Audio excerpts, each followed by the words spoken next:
On November 10th, 2023, my son's wife stood in the doorway of my own home and said, "We need space to process, Rosemary. It's better if you don't come inside until we've had time to think." I'm Rosemary Abbott. I'm 68 years old, and I want to tell you my story. If you're listening from somewhere far away, drop your city in the comments so I can see how far this has traveled. And please stay with me until the end. I didn't cry when she said those words. I didn't argue. I didn't beg.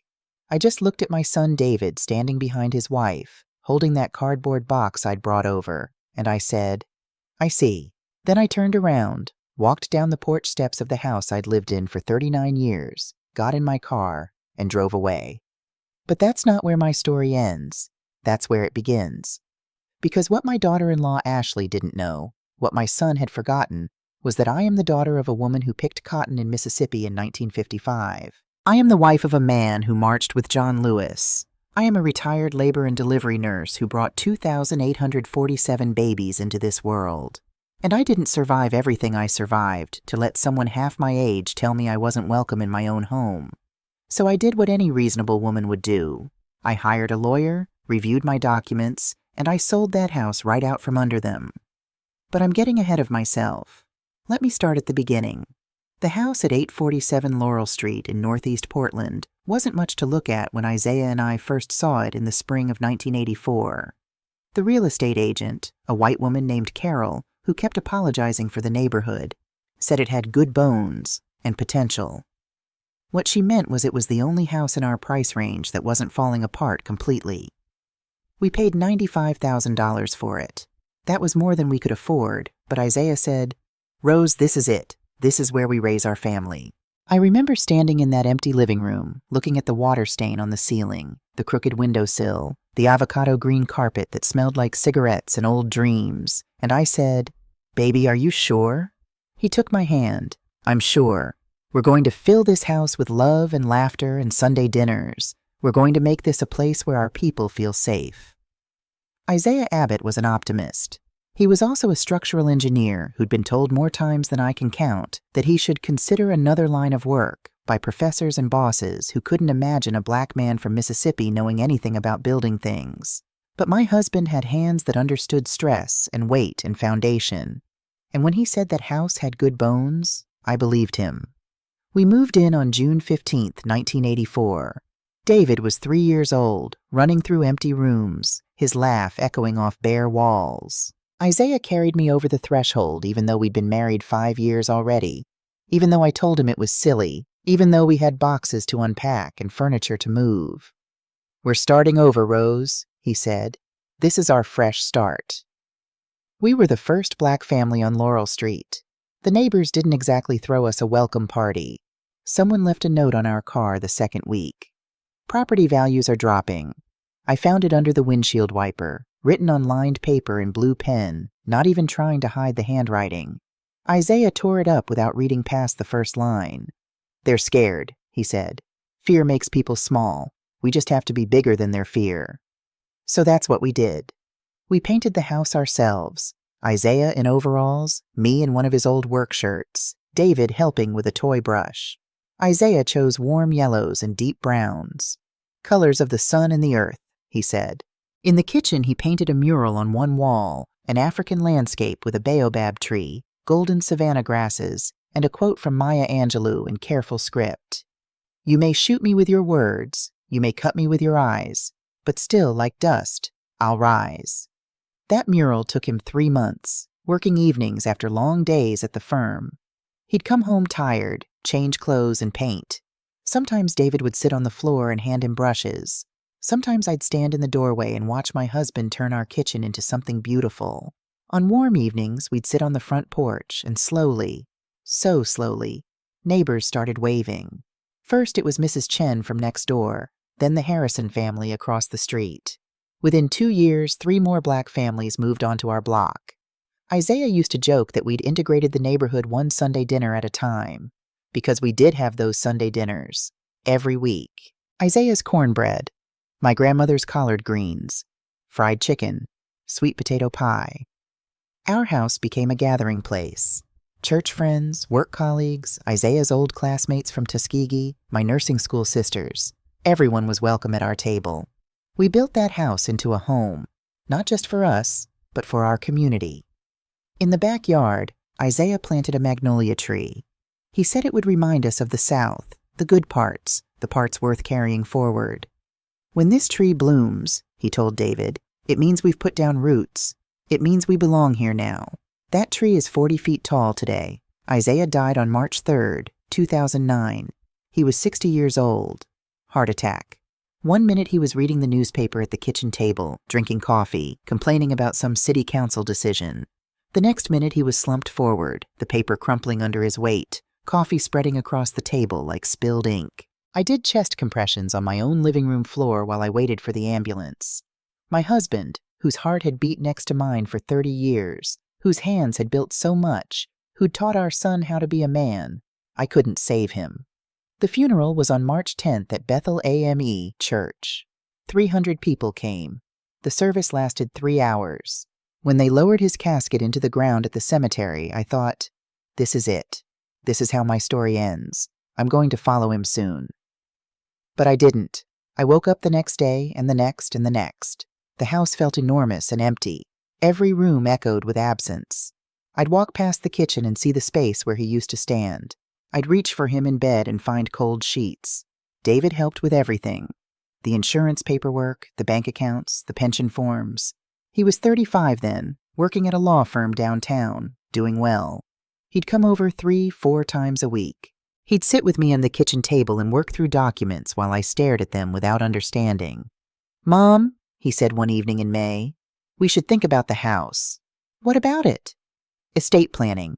If something happens to you, the house goes through probate. Taxes get complicated. We should add my name to the deed, just for legal protection." I looked at him, my son, my only child, sitting where his father used to sit. He looked tired. I assumed he was tired from helping me. "Okay," I said, "if you think that's best." On June 12, 2009, we went to a lawyer's office. David had found the lawyer, made the appointment, brought the paperwork. I signed where I was told to sign. The deed was changed from Isaiah and Rosemary Abbott to Rosemary Abbott and David Abbott as tenants in common. The lawyer, a young white man whose name I don't even remember, said, "This protects both of you. Mrs. Abbott retains full rights to live in the property. David is just added for transfer purposes." I nodded. I understood maybe half of what he said.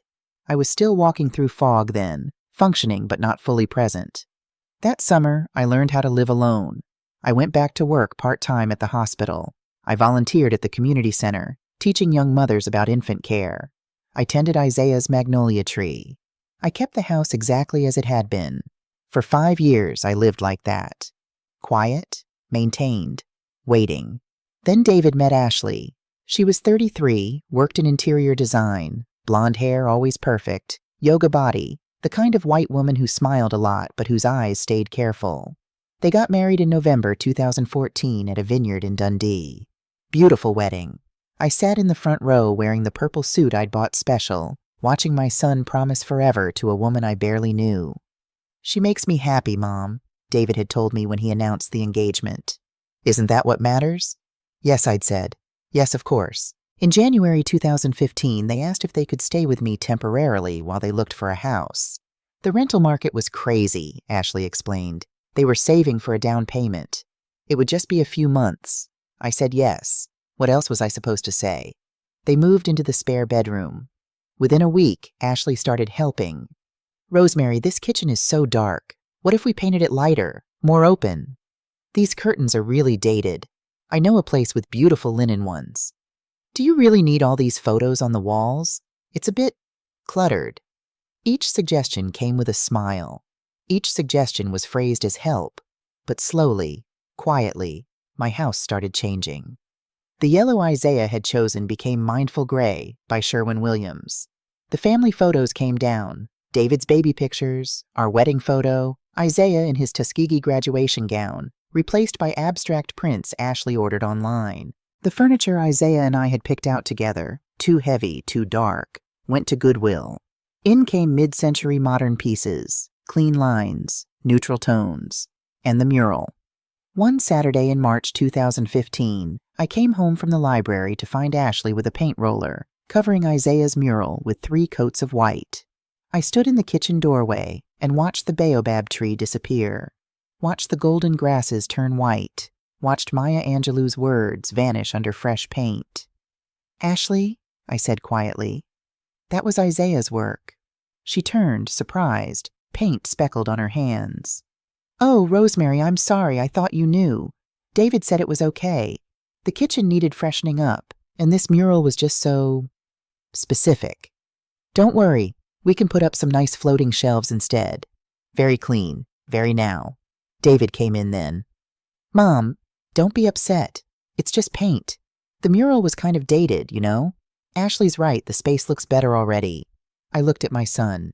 "Your father spent 3 months painting that." "I know, and it was nice for what it was, but we're updating things now. Moving forward." Moving forward, as if Isaiah's work was something to move past, as if his voice, his vision, his hands that created beauty, as if all of that was disposable. I didn't fight. I went to my room and I cried. But I didn't fight. That was my first mistake. Over the next months, more pieces of Isaiah disappeared.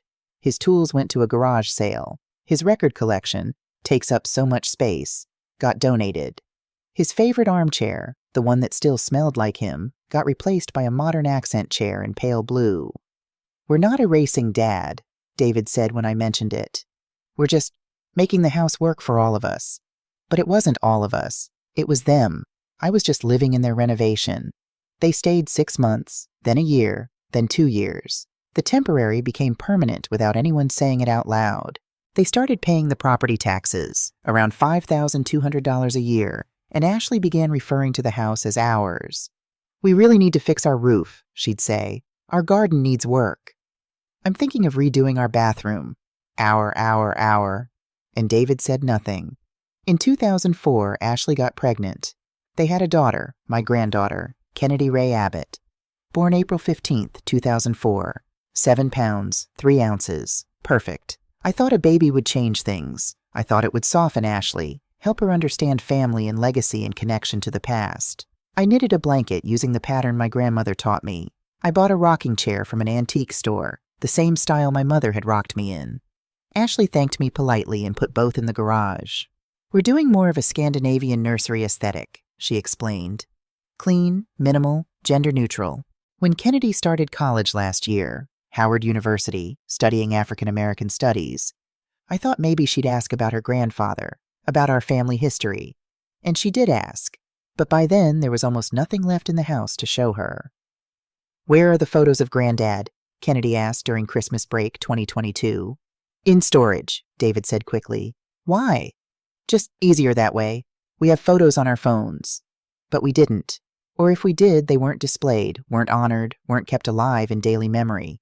3 years ago, I moved out of my own house. I didn't make a big announcement. I just rented a small studio apartment across town, a 400-square-foot space in a building for seniors. I told David I wanted my own space, wanted to let them have the house for their family. "Are you sure, Mom?" he asked. But he looked relieved. I took almost nothing with me. Some clothes, a few books, 1 photo of Isaiah. Everything else stayed in storage, by which I mean the attic and garage of my own house, boxed up, hidden away, erased. I visited once a week, usually Sundays. I'd bring food sometimes, but Ashley had dietary restrictions and my cooking was too heavy. I'd try to help with Kennedy, but Ashley had a schedule. I'd sit in the living room Isaiah and I had painted together, and feel like a guest. A tolerated, temporary guest. Last month, Kennedy came to see me at my apartment. She was doing a project for school, researching family history. "Grandma," she said, "do you have anything from Granddad's life? Papers, photos, letters?" "Most of it's at the house," I told her. "In the attic." "Can I look?" "Of course, baby. It's your history, too." So on November 10th, 2023, I went to the house. I brought 2 boxes down from the attic. Inside was our family Bible, names recorded back to 1889, photos of Isaiah at civil rights marches in the 1970s, his dashiki from our wedding letters he'd written to me during the 2 years we dated long-distance cassette tapes he'd recorded, stories about his grandfather's journey from Mississippi to Oregon, stories he'd wanted Kennedy to hear someday. His tools, the ones he'd used to build our life. I set the boxes on the porch and rang the doorbell. Ashley answered. "Rosemary," Ashley said, not opening the door fully. "We weren't expecting you." Kennedy asked about family history. I brought some of Isaiah's things. Ashley glanced at the boxes and something flickered across her face. Annoyance? Discomfort? "You went through the attic?" "It's my attic, Ashley. These are my husband's belongings." "It's our house now, Rosemary. You don't live here anymore. You can't just go through our storage without asking." Our storage. Our house. The words landed like small cuts. "These aren't your storage, they're my memories. Isaiah's legacy. Kennedy is 19. She doesn't know what she wants. She's going through a phase at Howard, getting all caught up in identity politics and historical trauma. It's not healthy." I stared at her. Identity politics? You know what I mean. This obsession with the past. David and I are trying to raise her to look forward, not backward. We don't need her getting caught up in all that pain. All that pain. She said it like pain was optional, like history was a choice. David appeared behind Ashley. He'd been listening. "Mom," he said quietly, "Ashley has a point. You should have called first." Called? To access memories of my husband? It's complicated now. The house is in both our names. We've invested a lot in renovations. I paid for those renovations, David. I took out a home equity loan for $43,000 to pay for the kitchen remodel. I paid $12,800 for the new siding. I've paid every single mortgage payment since your father died. 300 payments at $1,847 each. That's $554,100 I've paid into this house. The numbers came out sharp and clear because I'd looked them up the night before, sitting at my small apartment table, going through old bank statements. Ashley's eyes narrowed. "That's not how homeownership works, Rosemary. The house has appreciated. We've contributed through taxes and maintenance. This is a shared asset." Shared? My voice was rising now, something I rarely let happen. "You've paid $15,600 in property taxes over 3 years. I paid $202,800 in property taxes over 39 years. You live in the house I bought, sleep in the bedroom Isaiah and I shared, raised your daughter in the space we created. And you're telling me I need permission to access my husband's belongings?" David stepped forward. "Mom, please, don't make this harder than it needs to be." Harder than it needs to be? I looked at my son, really looked at him. When had he become this person?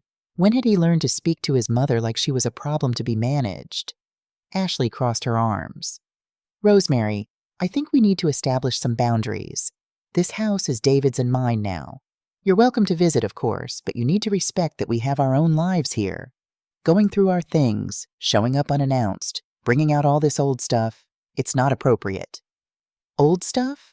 I picked up the family Bible from the box. "This Bible has your daughter's name in it, and your son's name, and my name, and Isaiah's name, and 5 generations of names before that. This isn't old stuff. This is who we are." "That's exactly the problem," Ashley said. She said it quietly, almost gently, which somehow made it worse. "You're living in the past. David and I are building a future. We can't do that if you keep dragging everything backward." I looked at David again, waited for him to say something. Anything. He said nothing. Just stood there, arms crossed, looking at his shoes. Ashley continued, her voice taking on that therapy speak tone she sometimes used. "We need space to process. Kennedy's coming home for Thanksgiving break, and we want it to be peaceful. We think it's better if you don't come inside until we've had time to think about what healthy boundaries look like going forward." "Don't come inside?" I repeated slowly. "Just for now, until we can all sit down and have a proper conversation about expectations and—" "This is my house, Ashley." "No, Rosemary. It's our house. Legally. Check the deed. And we pay the taxes, and we maintain it, and we live here. You made the choice to move out. You can't have it both ways." I bent down slowly, my knees aren't what they used to be, and picked up both boxes. They were heavier than I remembered. Inside them was everything that proved I'd existed, that Isaiah had existed, that our love and our struggle and our triumph had meant something. I looked at my son one more time. "David," he said, "your father painted a mural in that kitchen. Spent 3 months on it. You helped him. You were 7 years old and you handed him brushes and he told you stories about Africa, about Maya Angelou, about rising above. Do you remember? David's jaw tightened. That was a long time ago, Mom. It was your history. It was paint on a wall. I nodded. Understood finally. Completely. I see, I said. Ashley's expression shifted slightly. Maybe she expected more fight, more emotion. We can talk about this later, Rosemary, when everyone's calmer. No need, I said. I understand perfectly. I turned and walked down the porch steps, got to my car, loaded the boxes into the trunk. I could feel them watching me from the doorway. I didn't cry, didn't look back, just started the engine and drove away. But here's what they didn't know, what they couldn't possibly have known. I am Rosemary Abbott, daughter of Ida Mae Johnson, who was born in 1920 in Yazoo City, Mississippi. My grandmother picked cotton for 25 cents a day. My mother marched with Medgar Evers. My husband marched with John Lewis. I didn't survive everything I survived to let someone tell me my own history was old stuff. So I went home to my little apartment, made myself a cup of tea, and opened my laptop. The studio apartment I'd been living in for 3 years was 400 square feet of neutral beige. Beige carpet, beige walls, beige countertops. Like living inside a manila envelope. I set the boxes on the small kitchen table and stared at them for a long time. Then I opened my laptop and typed into Google, how to sell jointly owned property in Oregon. 13 million results in 0.48 seconds. I clicked on the first one, read it carefully, then the second, then the third. Tenant in common. That's what the deed said. I remembered now, vaguely, from that meeting in 2009. Tenant in common meant we each owned a share. It meant either of us could sell our share, or we could sell the entire property if we both agreed. And if we didn't both agree? I kept reading. Partition action, forced sale, court order. The website said it could take 6 to 12 months. It said it could damage family relationships permanently. It said courts generally ordered the property sold and proceeds divided. I clicked through more pages, reading until my eyes hurt. It was past midnight when I finally understood. I could do this. Legally, I had the right. The question wasn't could I. The question was, should I? I thought about David as a boy, handing his father paintbrushes, laughing as Isaiah chased him through the house, sitting at that kitchen table doing homework while I cooked dinner and Isaiah told terrible jokes. I thought about the moment Isaiah died, how David had held my hand at the funeral, how he'd said, "We'll get through this together, Mom." But somewhere along the way, together had become separate. Somewhere my son had decided his mother's history was disposable. Or maybe Ashley had decided and David had agreed. Or David had decided and Ashley had enabled. Did it matter? I opened the family Bible, found the page where names were recorded in careful handwriting, generation after generation. Isaiah Abbott, born March 15, 1949. Died March 3, 2009. Rosemary Johnson Abbott, born June 22, 1955. David Isaiah Abbott, born April 8, 1981. Kennedy Ray Abbott, born April 15, 2018. Under Kennedy's name, Isaiah had written in pencil just before he died. Tell her who she comes from. That's what he'd wanted. That's what I'd tried to do. And for that, I'd been locked out. I picked up my phone. It was 1:30 in the morning, but I didn't care. I scrolled through my contacts until I found a name. Lorraine Washington. Lorraine was a real estate lawyer I'd met at church maybe 10 years ago. Smart, sharp, didn't take nonsense from anyone. She'd given me her card once, said, "If you ever need legal help, call me." I'd kept that card. I sent her an email.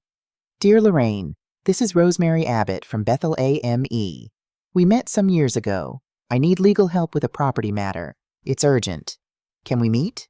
Thank you, Rosemary." I pressed send at 1:47 a.m. She replied at 7:03 a.m. "Rosemary, of course I remember you.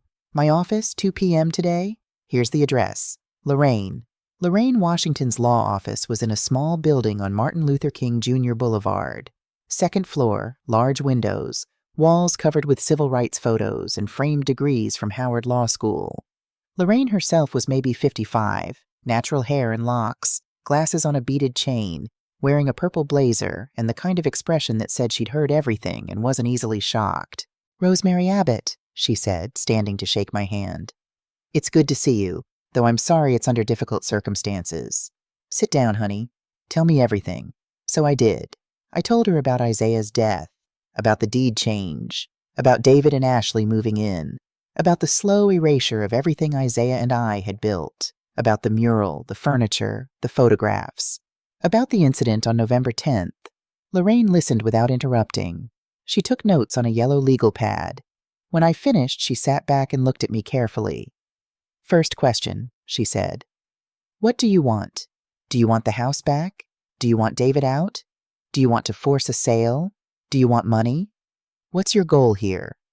I thought about that. What did I want? I want my son to understand what he's done. I want him to see what he's erased. I stopped, tried to find the right words. I want to stop being treated like I'm disposable. Lorraine nodded. Okay, that's honest. Now let me ask the hard question. Are you prepared to lose your relationship with David over this? Because if we pursue this legally, that's probably what happens. Even if you win, you lose. I've already lost, I said quietly. I just haven't accepted it yet. Lorraine leaned forward. All right then, let's look at what you've got. I'd brought everything.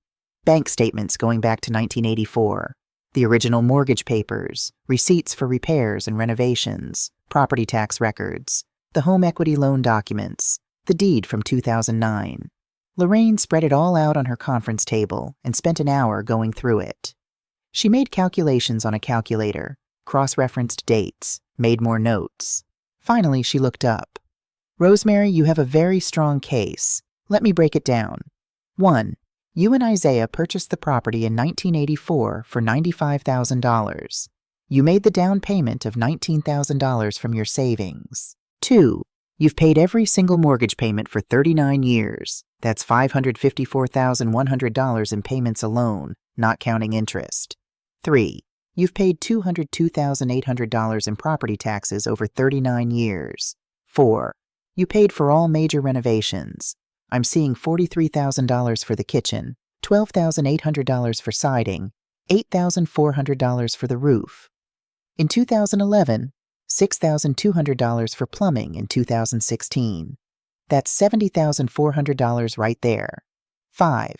David has paid property taxes for 3 years, $15,600 total. He's contributed no mortgage payments because the house was paid off in 2014. He's contributed no renovation costs. 6. The property is currently worth approximately $785,000 based on recent comparable sales in that neighborhood. She looked at me over her glasses. In any reasonable calculation, David owns maybe 2% of this house. You own 98%, but because you added him as tenant in common, he legally owns 50%. The numbers hung in the air between us. What are my options? I asked. 3 main options, Lorraine said, ticking them off on her fingers. Option 1, try to negotiate. Ask them to buy you out or offer to buy David's share. This is the kindest option but requires both parties acting in good faith. Based on what you've told me, I don't see that happening. Option 2, file a partition action. This forces the court to either divide the property, not possible with a house, or order it sold and split the proceeds. This takes 6 to 12 months and gets messy. Option 3, and this is the interesting one. She pulled out a document from my stack. This is the deed from when you and Isaiah bought the house. See this language here? Right of survivorship with life estate provision. That's unusual. Most people just do joint tenancy or tenants in common. But your original deed had a life estate clause. What does that mean? It means Isaiah intended for you to have the right to live in that house until you die, regardless of who else is on the deed. When he died, that life estate should have transferred to you alone, but when you added David in 2009, your lawyer apparently didn't preserve that life estate clause. Lorraine pulled out another document. But here's where it gets interesting. I found this in your papers. Did you know about this? It was a manila envelope I'd grabbed from Isaiah's desk drawer, unopened for years. Inside was a letter from Isaiah's lawyer, dated February 15th, 2009, 2 weeks before Isaiah died. The letter said, Dear Mr. Abbott, Per your instructions, I have prepared a codicil to your will establishing a life estate for your wife Rosemary at 847 Laurel Street. This document ensures she retains sole right of residence and control regardless of future deed changes. Please sign and return. Sincerely, Walter Chen, Esquire. Attached was the signed codicil, notarized on February 25, 2009, 6 days before Isaiah's heart attack. I'd never seen it before, never knew it existed. Isaiah, I whispered. Even dead 14 years, my husband was protecting me. Lorraine smiled. Your husband knew what he was doing. This codicil wasn't properly filed with the county, so it's not on the public deed. But it's a valid legal document. It means you have the right to sell that house, Rosemary. David can't stop you. He can't? No. With this codicil, you hold life estate rights. You can sell the property, and the proceeds are yours to distribute as you see fit. David's name on the deed entitles him to inherit after your death, but not to control the property while you're alive. The room felt very quiet. So I could sell it? You could list it tomorrow. And David? He'd get notice that the property is being sold. He could contest it, but with this codicil, he'd lose. Might cost him $50,000 in legal fees trying, though. I sat with that for a moment. Thought about Isaiah writing those instructions to his lawyer. February 2009. He'd been feeling chest pains for months but refused to see a doctor. Maybe he knew. Maybe he felt time running out, and he'd used that time to protect me. What do I do? I asked. Lorraine leaned back in her chair. That's not a legal question, honey. That's a life question. But if you want my advice, file this codicil properly. List the house for sale. Give David formal legal notice. Let him decide if he wants to fight his dying father's wishes. She slid a business card across the table. This is Gerald Thompson. He's the best real estate agent in Portland, specializes in historic properties. He's also the son of one of the first black families in your neighborhood. He'll understand what that house means. I took the card. One more thing, Lorraine said. If you do this, there's no going back. You need to be sure. I looked at the papers spread across her table. Decades of receipts, statements, documents. Evidence of a life built carefully, brick by brick, payment by payment. I'm sure, I said. Gerald Thompson came to see the house on November 14, 2023, 4 days after I'd been told I wasn't welcome there. He was maybe 52 years old, wearing a crisp navy suit, driving a silver Lexus. When he got out of the car and looked up at 847 Laurel Street, he stood still for a long moment.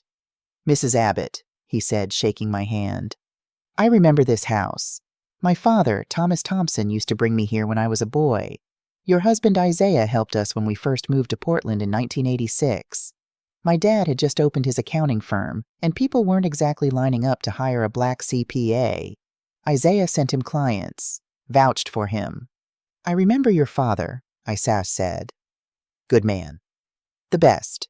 Gerald walked up to the porch, ran his hand along the railing Isaiah had built. This neighborhood has changed a lot. Houses like this one, with this history, they're rare. Most have been bought up, flipped, stripped of character. But this one, he looked at the magnolia tree in the yard, 40 feet tall and full. This one still has its soul. Not for long, I said quietly. They painted over Isaiah's mural, removed everything that said who we were. Gerald's jaw tightened. I see. Well, let's make sure the next owners understand what they're getting. Not just a house, a legacy. We went inside. I'd called David that morning, told him a realtor was coming. He'd been confused, suspicious. A realtor? Why? To assess the property. Mom, we've talked about this. The house isn't for sale. I'll be there at 10 a.m. with Mr. Thompson. Please make sure you and Ashley aren't home. I'd hung up before he could argue. The house was empty when we arrived. Gerald walked through every room with a practiced eye, taking notes on his iPad, snapping photos. In the kitchen, he paused where Isaiah's mural had been. What was here? He asked. An African landscape, baobab tree, quote from Maya Angelou. Gerald closed his eyes briefly. They painted over it. 3 coats, March 2015. He made a note, moved on. After an hour, we sat at the kitchen table, the same table where Isaiah and I had shared 10,000 meals, where David had done his homework, where I'd signed away half my house in 2009. Gerald pulled up comparables on his iPad. Based on square footage, location, condition, and recent sales in this neighborhood, I'd list at $785,000. Could potentially go higher. There's been a lot of interest in Northeast Portland lately. Tech workers, young families. Gentrification is pricing out longtime residents, but it also means sellers can command premium prices. How long to sell? A house with this much history? In this market? 2 weeks, maybe 3. We'll do a quiet listing first. No open house, just targeted marketing to buyers who appreciate historic properties. I know some people who might be very interested. How soon can we list? Gerald looked at me carefully. Mrs. Abbott, I need to ask. Your son is on the deed as tenant in common. Have you talked to him about this? He'll find out when the listing goes live. That's going to be difficult. Everything about this has been difficult, Mr. Thompson. He nodded. All right then. I'll need you to sign some paperwork. We'll need a title search to confirm ownership details. Just procedure. And I'll need your lawyer to send over that codicil Lorraine mentioned. I want everything airtight before this goes public. How long? I can have it listed by Friday, November 17th. Professional photos tomorrow. Listing goes live Friday morning. Do it. We shook hands. After he left, I stood in the kitchen and looked at the white wall where Isaiah's mural had been, where Maya Angelou's words had promised that we would rise. I'm rising, baby, I said to the empty room. Just like you said. The listing went live at 9 a.m. on Friday, November 17th. David called at 9:14 a.m. Mom! His voice was strangled, panicked. What the hell is this? Good morning, David. Don't good morning me. There's a listing online. Our house is for sale. $785,000 with photos. What are you doing? I was sitting in my apartment, drinking coffee, very calm. I'd slept better the night before than I had in months. I'm selling my house. Our house! You can't do this. I'm on the deed. You need my permission. Actually, David, I don't. Your father left a codicil ensuring I retain life estate rights. It was filed with the county on Monday. I have sole authority to sell. Silence. Then, that's not possible. It's very possible. Your father wrote it 2 weeks before he died. He wanted to make sure I was protected. Funny how he saw the future better than I did. Mom, this is insane. You're making a huge mistake. Ashley and I have invested $15,600 in property taxes. Yes, David, I know. I've invested $827,300 over 39 years. I think my investment outweighs yours. That's not fair. We've maintained the house. We've improved it. You've erased it. There's a difference. I could hear Ashley in the background, her voice sharp. Let me talk to her. David, I'm going to hang up now. You'll receive formal legal notice today. If you want to discuss this, you can call Lorraine Washington. She's my attorney. Her number will be on the notice. Mom, please. I hung up. The phone rang again immediately. I turned it off. At 11:30 a.m., someone knocked on my apartment door. I looked through the peephole. David. He looked terrible, hair uncombed, still in sweatpants, eyes red. He must have driven straight from the house. I opened the door. Mom, his voice broke. Please, can we talk? I stepped aside, let him in. He stood in my tiny apartment, this space I'd been living in for 3 years while he and Ashley occupied the house Isaiah and I built. He looked around, at the beige walls, the small kitchenette, the single chair, the narrow bed visible through the open bedroom door. You've been living here? He asked quietly. For 3 years. I didn't realize it was this small. You never asked to see it. He sat down heavily on my couch, put his head in his hands. Mom, I know I've messed up. I know Ashley and I have been difficult, but selling the house, that's Dad's legacy. That's where I grew up. That's Kennedy's heritage. Kennedy's heritage was in a mural your father painted. You let Ashley destroy it. It was just paint. It was his voice. My voice rose, surprising both of us. It was his hands, his vision, his love for his people, his pride, his hope for the future. It was everything he wanted to say to his son, to his granddaughter, and you let her erase it like it meant nothing. David looked up, tears on his face. I thought I was helping. Ashley said the house needed updating, needed to appeal to modern tastes. I thought, he stopped. I thought if I made everything cleaner, newer, more acceptable, then I wouldn't feel so different. Like I could just be normal. Normal? I stared at my son. You wanted to be normal? David, your father marched with John Lewis. Your grandmother picked cotton. Your great-grandfather escaped lynch mobs in Mississippi. We are not normal. We are exceptional. We survived. I just wanted to breathe, Mom. Do you know what it's like being the only black partner at my firm? Having people assume I'm the paralegal? Getting pulled over 3 times in 1 year for matching a description? I'm tired of being exceptional. I just wanted to be easy. My anger softened slightly, just slightly. Being easy isn't the same as being free, baby. Your father taught you that. Dad's been dead for 14 years, and you've been running from him ever since. David flinched. That's not fair. Neither is locking your mother out of her own house. He was quiet for a long moment. Then, what do you want? Money? We can refinance, buy you out. Name your price. I want you to understand what you've done. I do understand. No, you don't. You think this is about the house. It's not. It's about the 300 times I've bitten my tongue watching Ashley redecorate. It's about the family photos removed from walls. It's about your father's belongings called clutter. It's about being treated like a guest in my own home until I wasn't even welcome as a guest. Mom, I'm not finished. It's about you standing silent while your wife spoke to me like I was a problem to be managed. It's about you forgetting, David. Forgetting where you came from. Forgetting what it cost to get here.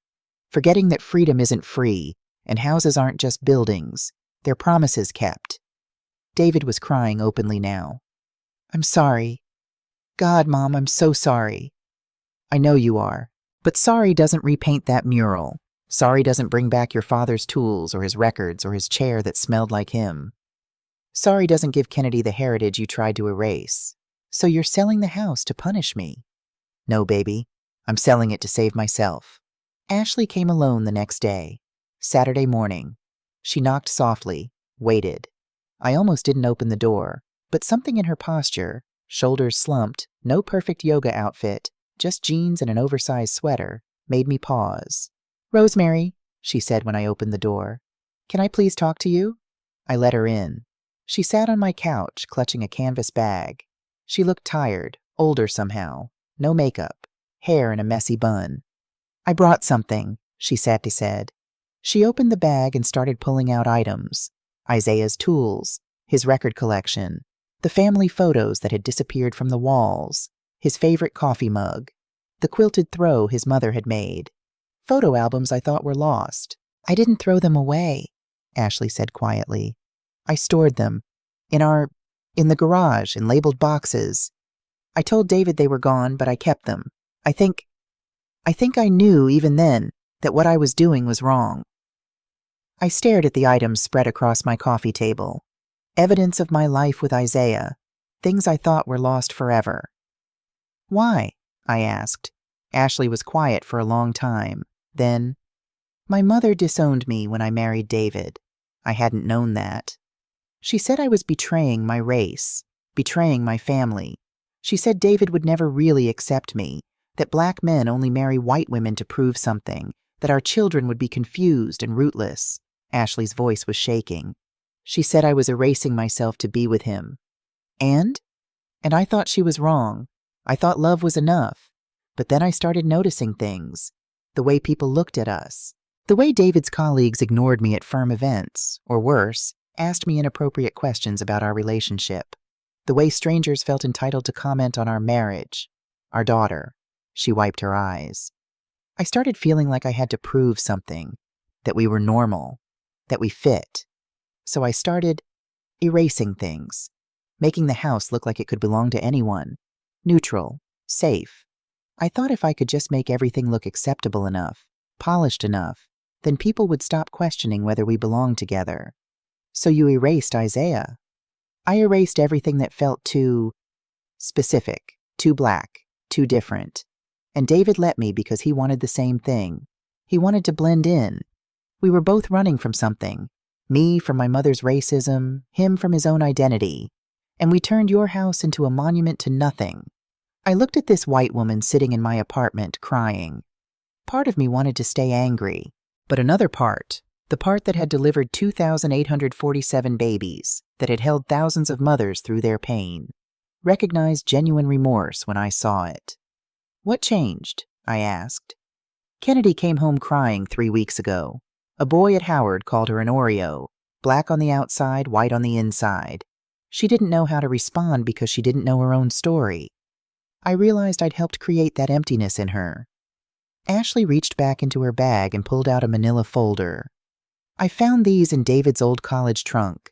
He asked me to throw it away years ago. I didn't. She handed me the folder. Inside were letters, Isaiah's handwriting, addressed to David, dated over the years, May 15th, 1999. Son, you're heading to college. Remember who you are. They'll try to make you small. Stand tall. December 3rd, 2003. Proud of your law school acceptance, but don't let success change your heart. Don't become the kind of man who forgets his own name. June 8th, 2007. David, I see you pulling away from your roots. I understand the pressure, but remember, assimilation isn't the same as acceptance. You can't erase yourself into belonging. And the last one, dated February 20th, 2009, 11 days before Isaiah died. My dear son, I'm writing this because I may not have time to say it in person. My chest has been tight lately. I'm avoiding doctors because I know what they'll say, and I'm not ready to hear it. David, I'm proud of you. The man you've become, the career you've built, the life you're creating. But I'm worried. I'm worried you're ashamed of where you came from. I see it in the way you talk about the old neighborhood. I hear it in how you correct your mother's grammar. I feel it in how rarely you visit. Success doesn't require amnesia, son. You can rise without forgetting who lifted you up. Your mother is the strongest woman I've ever known. She carried you for 9 months, raised you for 18 years, and has loved you every moment since. Whatever happens to me, promise me you'll honor her. Not just with words or holidays or duty. Honor her by remembering, by keeping our story alive. This house we built, it's more than wood and nails. It's testimony. It's proof that 2 black kids from Mississippi could build something that lasts. Don't let anyone erase that, not even yourself. I love you. I'm proud of you. Stand tall. Dad. I read that letter 3 times, tears streaming down my face. Isaiah had known. He'd seen what was coming, and he'd tried to stop it. David never read these, Ashley said. He told me to throw the trunk away. I found the letters after he'd already asked me twice. I read them and I kept them. I didn't know what to do with them, but I couldn't destroy them. I folded the letter carefully, put it back in the folder. Thank you for bringing these. Rosemary, I know it doesn't fix anything. I know I've hurt you, but I want you to know. I didn't do it because I'm cruel.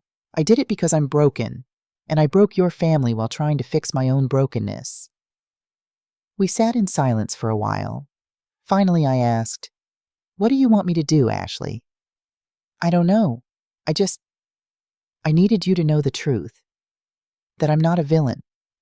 I'm just someone who made terrible choices from a place of fear. We all make choices from fear, I said quietly. The question is what we do after we realize we were wrong. Kennedy came to my apartment that Sunday. She'd driven straight from Howard, 6 hours, arrived at 3 p.m. still in her college hoodie. Grandma, she said, hugging me tight. I heard what's happening. Dad is losing his mind.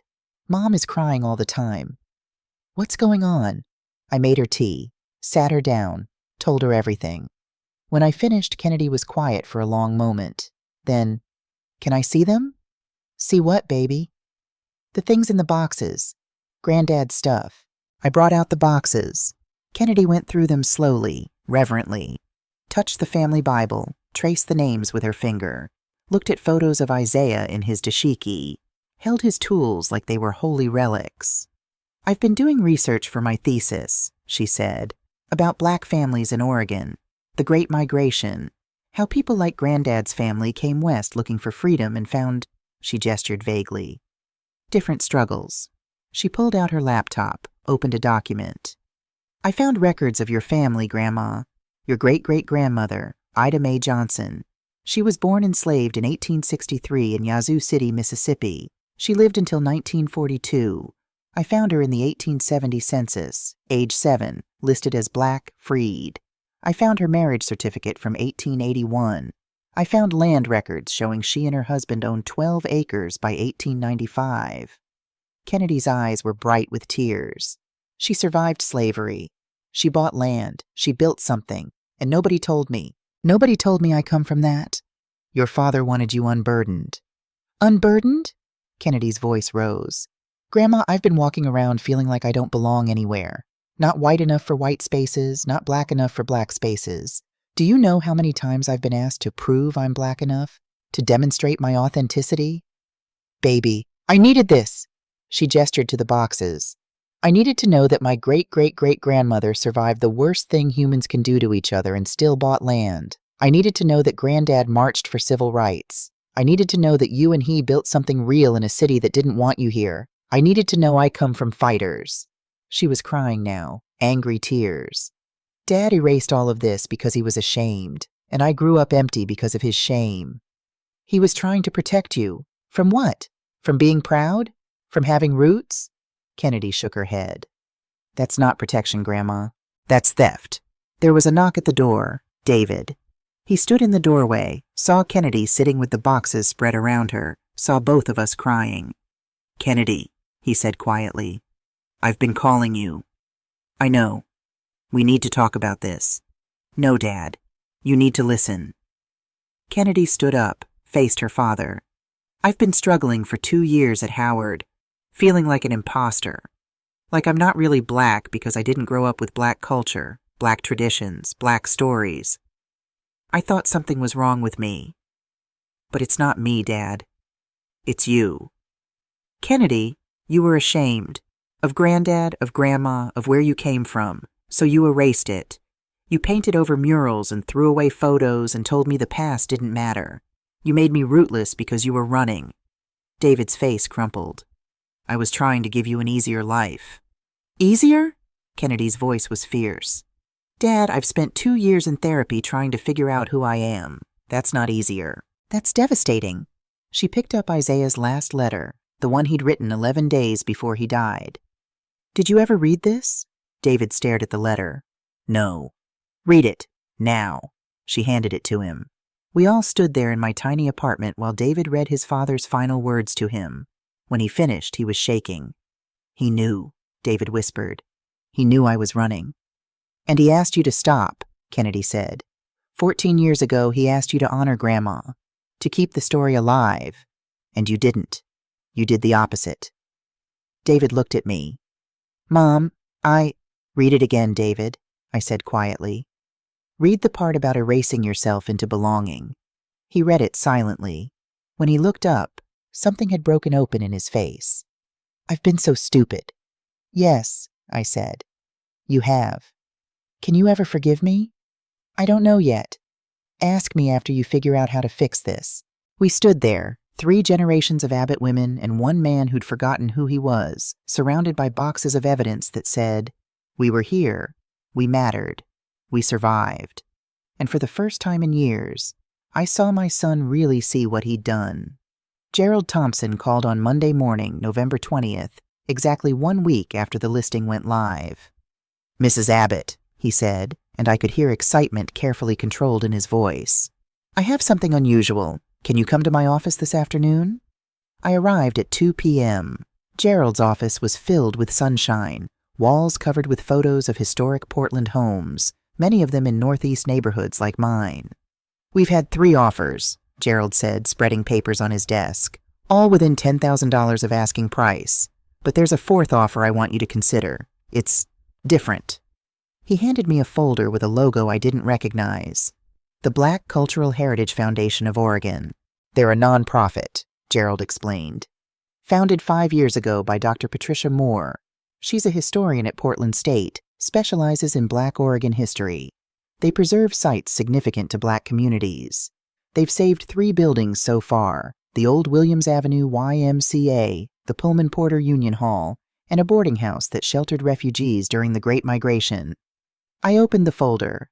Inside was a formal offer letter. Purchase price, $825,000. Contingency, property to be preserved as community cultural center. Terms, cash sale, 30-day close, $40,000 over asking price. They want to turn it into a museum? I asked. More than that. Ground floor would be a rotating exhibit space focused on Black history in Portland, with a permanent display about your family's story. Upper floor would be an artist residency for young Black creators, writers, musicians, visual artists. They want to call it the Abbott House. My hands were shaking. The Abbott House? They want to honor Isaiah's legacy. They found articles about his work with the NAACP in the 70s, his mentorship of young Black engineers, his community organizing. They said houses like yours are disappearing, either torn down or renovated beyond recognition. They want to preserve what it represents. Gerald pulled out more documents. They're proposing something else too, a scholarship fund. They'd take $100,000 from their operating budget, create the Isaiah Abbott Memorial Scholarship for Black students studying engineering or nursing, honoring both your husband and your career. Full ride to any Oregon State University. I couldn't speak, couldn't breathe. Mrs. Abbott, this is more than a real estate transaction. This is legacy preservation. Your house would serve the community for generations. What about David? I managed to ask. He's on the deed. The foundation's lawyers have reviewed the codicil. They're comfortable proceeding. David would receive his portion of the proceeds, minus, Gerald checked his notes, approximately $73,000 in documented expenses you've covered that legally should be reimbursed to you first. So out of $825,000, after $73,000 reimbursement to me and standard closing costs, David would receive approximately $365,000. I would receive approximately $433,000. Numbers. Always came down to numbers. I need to think about this, I said. Of course, they're requesting a meeting. You, David, your lawyer, their representatives. They want to present the full vision before you decide. Would you be willing? I thought about Isaiah's hands painting that mural, about the magnolia tree he planted, about 39 years of Sunday dinners and community meetings and safe space. Set up the meeting, I said. The meeting was scheduled for Wednesday, November 22nd, the day before Thanksgiving. Gerald's conference room, 10 a.m. David called me Tuesday night. Mom, his voice was rough. I know about the foundation offer. Gerald sent me the details. We need to talk before that meeting. What's there to talk about? Please, please, can I come over? He arrived at 8 p.m., looking worse than I'd ever seen him.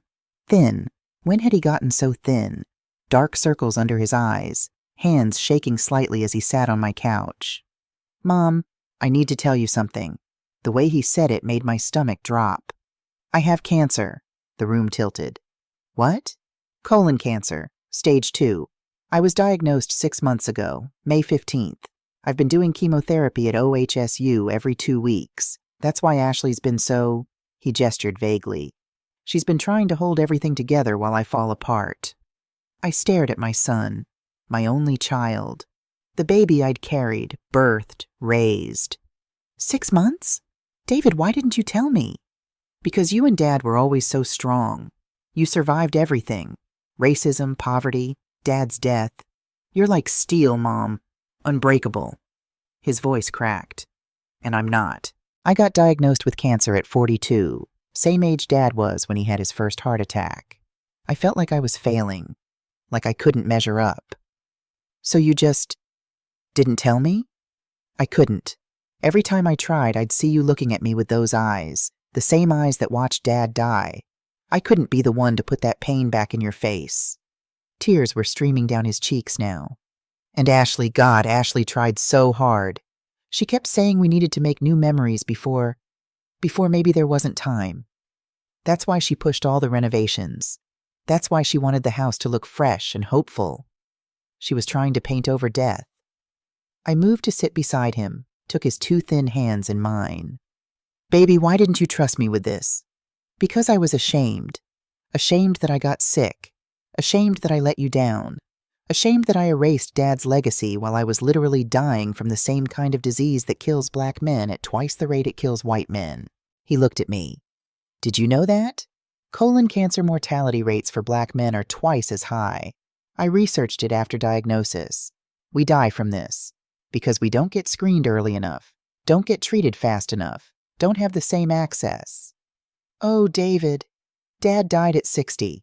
I'm 42 and I have cancer. I've been so terrified that I'll die before I fix what I broke. Before I tell Kennedy who she really is.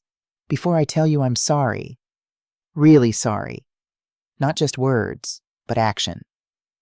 We sat there, my son crying in my arms like he hadn't since he was small. What's the prognosis? I asked quietly. Good, actually. If the chemo works, if we caught it early enough, they're saying 80% 5-year survival rate. But Mom, even 80% means 20% chance I don't make it. 20% chance Kennedy grows up without her dad. 20% chance I die having erased my own father's memory. You're not going to die, I said fiercely. You can't promise that. No, but I can promise you won't die having erased anything. We're going to fix this together. How? We start by showing up to that meeting tomorrow, and we listen. Really listen. Wednesday, November 22nd, 2023, Gerald's conference room. Present were me, David, Ashley, Kennedy, Lorraine Washington, my lawyer, Gerald Thompson, realtor, and 3 representatives from the Black Cultural Heritage Foundation. Dr. Patricia Moore was maybe 62, natural hair silver gray, wearing a dashiki in deep purple, carrying herself with the kind of dignity that comes from a lifetime of fighting for what matters.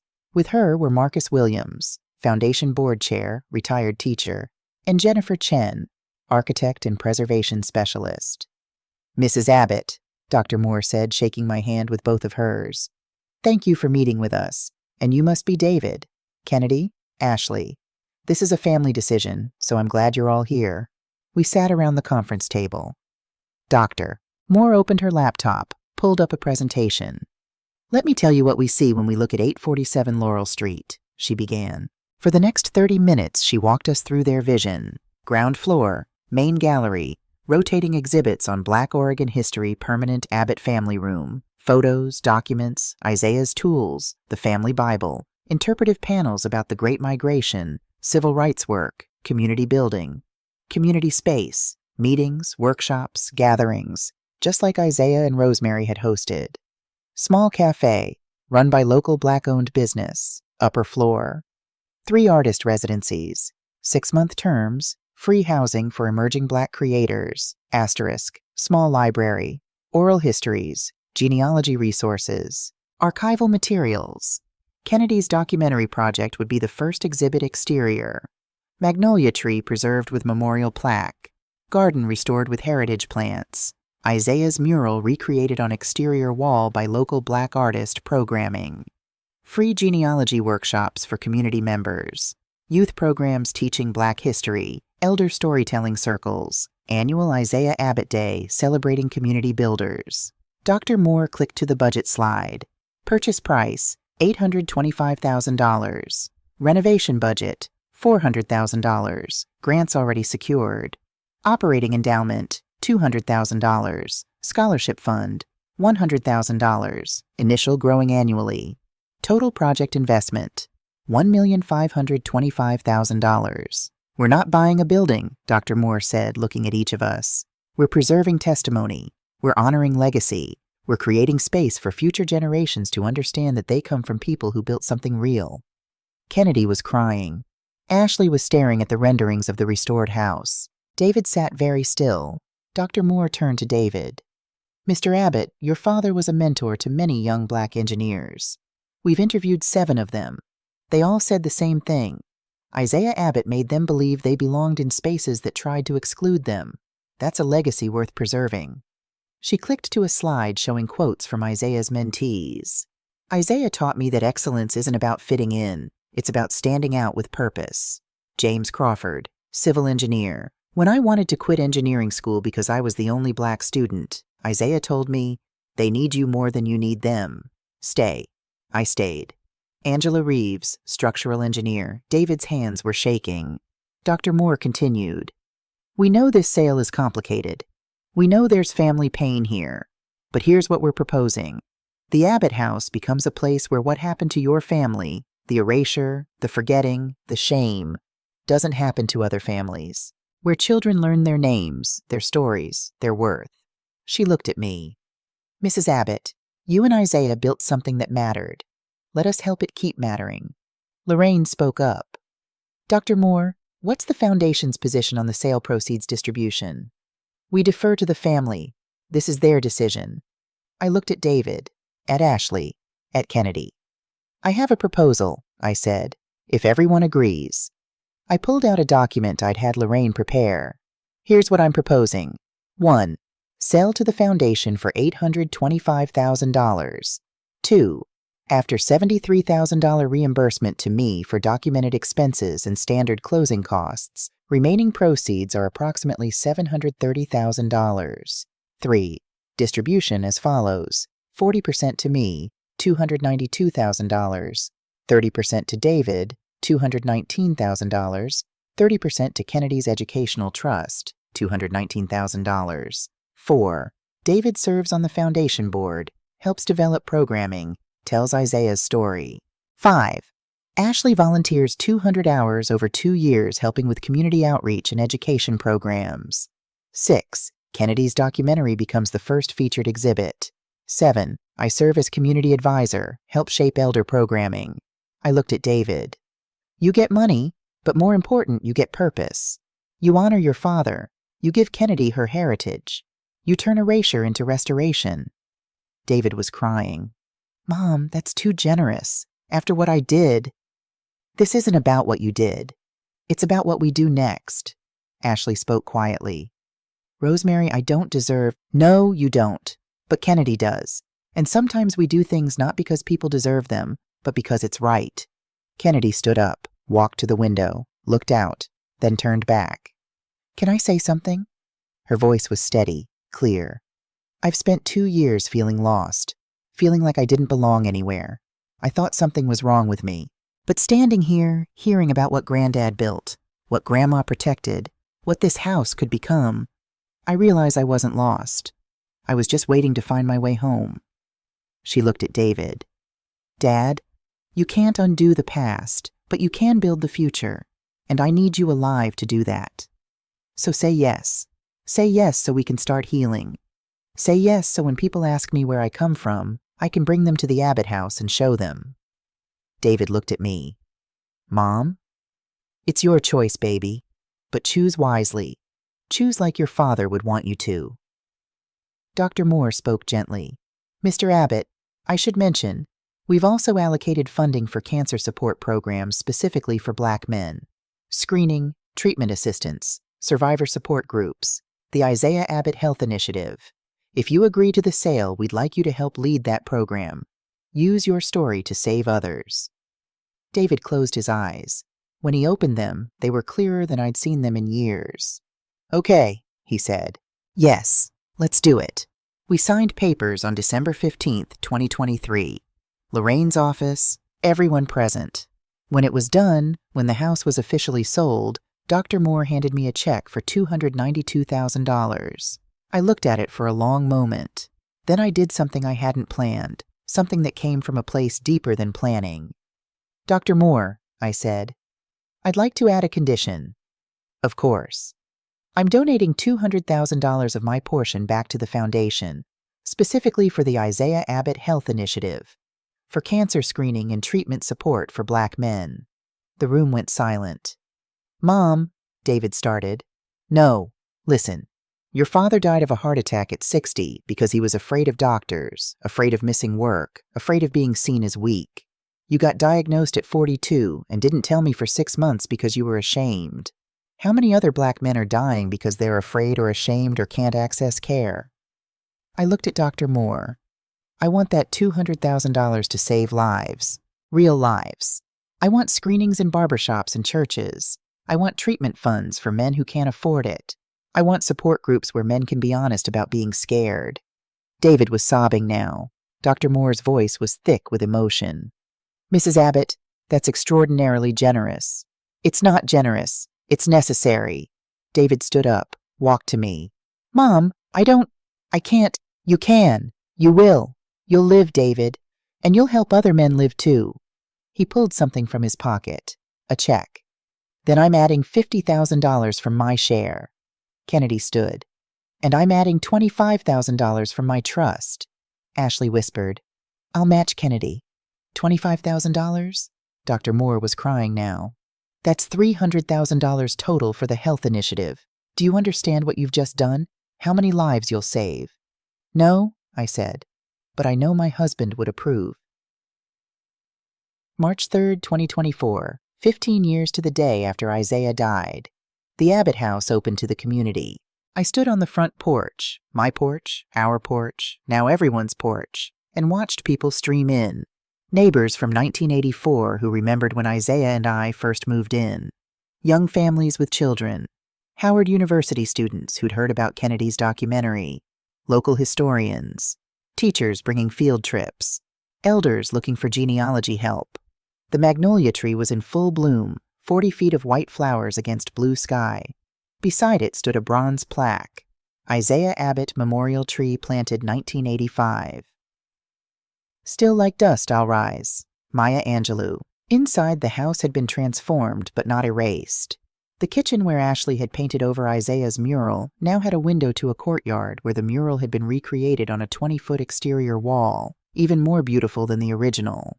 The Abbott family room took up half the ground floor. Photos covered the walls. Isaiah and me on our wedding day, him in his dashiki, me in traditional dress. Isaiah at civil rights marches. David as a baby. Kennedy at every age. Our family Bible in a climate-controlled case open to the page of names. But there were new additions, too. Isaiah's actual tools, mounted with interpretive text explaining what he built. The cassette tapes he'd recorded, digitized, playing on a loop. His voice telling stories about Mississippi, about the Great Migration, about building a life in Oregon. And in one corner, a video screen. Kennedy's documentary, Abbott House. A Legacy in Wood and Blood.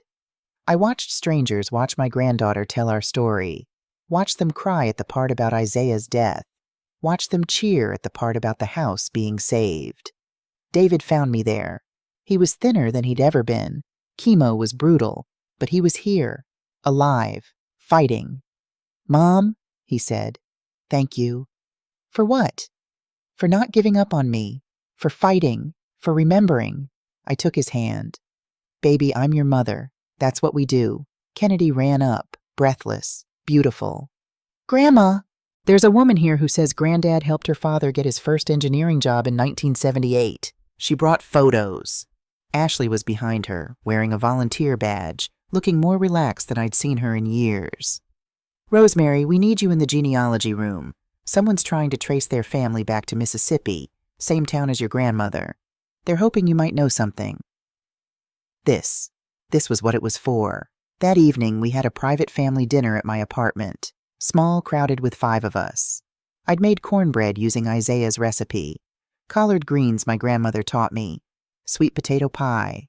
We sat around my tiny table, passing food, laughing, crying, healing. Kennedy stood suddenly, raised her glass of sweet tea. I want to propose a toast, she said, to Grandma Rose, who taught me that legacy isn't about buildings. It's about bones, about blood, about the courage to say, I am here and I matter. David stood next, voice shaking. To Mom, who loved me enough to let me fail, and loved me enough to not let me disappear, who showed me that you don't honor the dead by erasing them. You honor them by living out loud. Ashley stood. To the family who taught me that erasing the past doesn't create the future. Only truth does, and that sometimes the bravest thing isn't fitting in, it's standing out. I stood last, looking at these 3 generations. My son, dying and fighting. My daughter-in-law, broken and healing. My granddaughter, lost and found. To Isaiah, I said, who built this foundation? To our ancestors who survived so we could thrive, and to anyone who's ever been told to shrink, stand tall, take up space. Your story matters. We clinked glasses, drank, sat down to eat, and in that moment, in that tiny apartment, with cornbread and collard greens and the sound of my family laughing, I understood what Isaiah had been trying to tell me when he painted that mural so many years ago. We rise, not in spite of the pain, but because of it. Not by forgetting, but by remembering. Not by erasing, but by testifying. We rise, March 3rd, 2025, The Abbott House hosted its first annual Isaiah Abbott Memorial Day. 300 people came. The scholarship fund had grown to $450,000, full rides for 6 engineering and nursing students. The health initiative had screened 847 Black men for colon cancer and found 3 early-stage cases, all now in successful treatment. David was in remission. Month 14. Still thin, still tired, but alive and active on the foundation board. Kennedy had graduated Howard with honors, won a film award for her documentary, got accepted to graduate school. Ashley was completing her African American Studies certificate, teaching design workshops at the community center. And me? I'd moved into a small bungalow 3 blocks from the Abbott house. Garden full of rosemary and magnolia cuttings. Front porch with a rocking chair. That afternoon, I walked to the Abbott house. Inside, children were learning about the Great Migration. Elders were researching genealogy. Young artists were creating in the upstairs studios. I stood in the Abbott family room, looking at Isaiah's photo. His eyes still kind. His smile still knowing. "We did it, baby," I whispered. "They tried to erase us. We became unforgettable." A young mother approached me, holding a toddler. "Excuse me, are you Mrs. Abbott?" "I am." "I just want to say thank you. My son's great-great-grandfather came from Mississippi, too. We never knew his story until we came here. You gave us back our history." I looked at that child, maybe 3 years old, looking around at photos of people who looked like him. Photos that said, "You come from somewhere. You matter. You belong." "You're welcome, baby," I said. "Welcome home. I'm Rosemary Abbott. I'm 68 years old. They said, 'You're not allowed in the house until you apologize.'" I sold the house that afternoon. But here's what I learned. Houses are just wood and nails. Legacy is what you build with your life. They tried to erase my husband's memory. I turned it into a monument. They tried to make me small. I took up more space. They tried to silence my story. I made it impossible to ignore. At 68, I learned that the greatest victory isn't revenge. It's transformation. I learned that justice and mercy can coexist. I learned that you can hold people accountable and still love them. I learned that legacy isn't about perfection. It's about persistence. I learned that sometimes the bravest thing you can do is walk away from what's destroying you and then build something better with the pieces. Most importantly, I learned that I am Rosemary Johnson Abbott, daughter of Ida May, granddaughter of Sarah, great-granddaughter of a woman whose name was taken but whose blood still rises. I come from people who survived the impossible. So when they told me I couldn't sell my own house, couldn't keep my own story, couldn't stand up for my own dignity, they forgot who they were dealing with. They forgot that I am my grandmother's granddaughter. And we do not disappear quietly.